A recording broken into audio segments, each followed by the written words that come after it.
You can't see, but Sarah's sticking her tongue out at me behind the camera.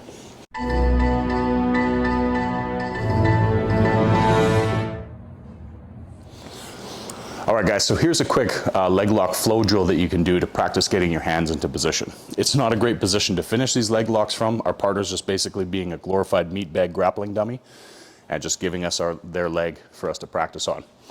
So it's important to try to flow the hands and get all the positions in so that you can practice getting your hands as locked tight as you can in these positions. Sometimes we're inverted or we're on our side or someone's trying to pull their foot out. If you know where your hands are supposed to go off of the bat, it makes doing these submissions from those positions that much easier. So we start off with our straight ankle lock. Try to hug the toes in your armpit. Don't go perpendicular to the leg. That folds open my elbow and leaves the position loose. So try to keep that lock down. Come up at roughly a 45-degree angle. Opposite hand goes into senkaku.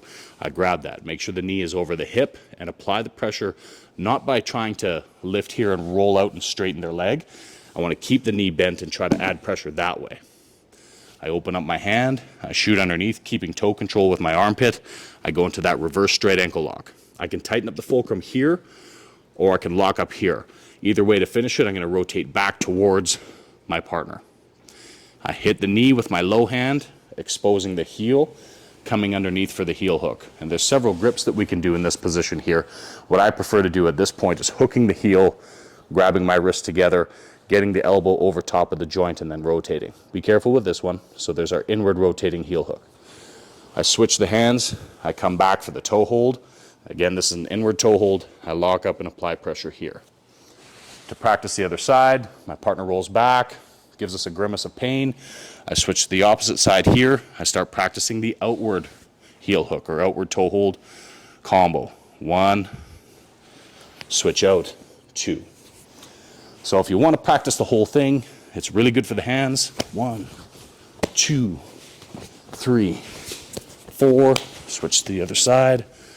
And up here, heel hook. 1, 2, 3. Whatever grip you want to decide to train and lock up. When you're drilling these leg locks, guys, make sure that you're trying to get your hands as tight as possible.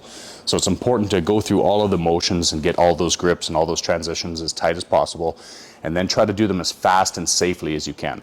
Remember, our partner's just being that glorified meat bag grappling dummy, so they don't want us breaking their foot and twisting it off and snapping it. But try to go as fast as you can, as safe as you can, to see if you can speed up the mechanism of all those leg locks. So the idea is do a couple of them slow, nice and tight, then try to speed them up as safe as you can, and then put them into practice in your different positions. Hopefully what happens is that you start seeing those leg locks from different positions and they just become more comfortable even though you may be inverted.